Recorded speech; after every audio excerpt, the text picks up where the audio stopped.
Hello.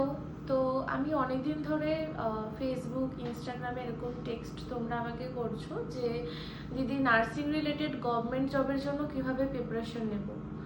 তো দেখো, আমি নিজের এক্সপিরিয়েন্স থেকে তোমাদের কিছু কথা শেয়ার করতে চাই। সেটা হলো, আমি প্রথমেই বলবো যে তোমরা প্রিপারেশনটা কিসের জন্য নেবে, সেটা ডাব্লিউবিএইচআরবি হোক, এইমস হোক বা ইএসআইসি হোক, তোমরা আগে সিলেবাসটাকে বুঝে নাও যে তোমাদের সিলেবাস কতটা আছে। আর সবসময় প্রিভিয়াস ইয়ারের কোশ্চেন দেখো যে কি ধরনের কোশ্চেন এসেছে, কেমন টাইপের কোশ্চেন হয়, এগুলো তোমরা দেখে নাও। আর তোমরা অভ্যেস করো রেগুলার টেক্সট বুক পড়ার, মিনিমাম 2 থেকে 3 ঘন্টা হলেও, যাতে তোমরা টেক্সট বুকটা পড়তে পারো। আর সব থেকে বড় জিনিস, রিভিশন খুব ইম্পর্টেন্ট।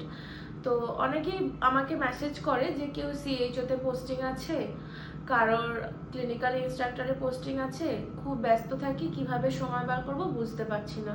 তো দেখো, যতই ব্যস্ত থাকো তার মধ্যেও তোমাকে নিজের গোল সেট করতে হবে। নিজের জন্য 2 থেকে 3 ঘন্টা হলেও সময় বার করতে হবে। তার মধ্যেই তোমাদের revision, syllabus cover, MCQ, mock test সব কমপ্লিট করতে হবে। তো প্রথমে তোমরা সিলেবাসটাকে বুঝে নাও, প্রিভিয়াস ইয়ারের কোশ্চেন দেখো কেমন ধরনের কোশ্চেন এসেছে, যেটুকু পড়বে সেটুকু রিভিশন দেওয়ার চেষ্টা করবে, আর একটা রেগুলারিটি মেনটেন করার চেষ্টা করবে।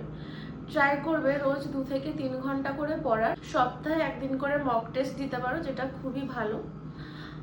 আর সত্যি কথা বলতে, এত ব্যস্ততার মাঝে সময় বার করা বা পড়া সত্যিই খুব চাপের, কারণ আমি নিজেও একটা বেসরকারি জায়গায় 3 বছর কাজ করে এসেছি। কিন্তু বিশ্বাস করো, তার মধ্যেও সময় বার করতে হবে, নিজের জন্য পড়তে হবে। আর একটু লড়াইটা কঠিন হলেও পরে যে জয়টা আসবে সেটা সত্যি খুব আনন্দের হবে। তো সবাইকে বেস্ট অফ লাক, সবাই খুব ভালো করে পড়ো, এগিয়ে যাও।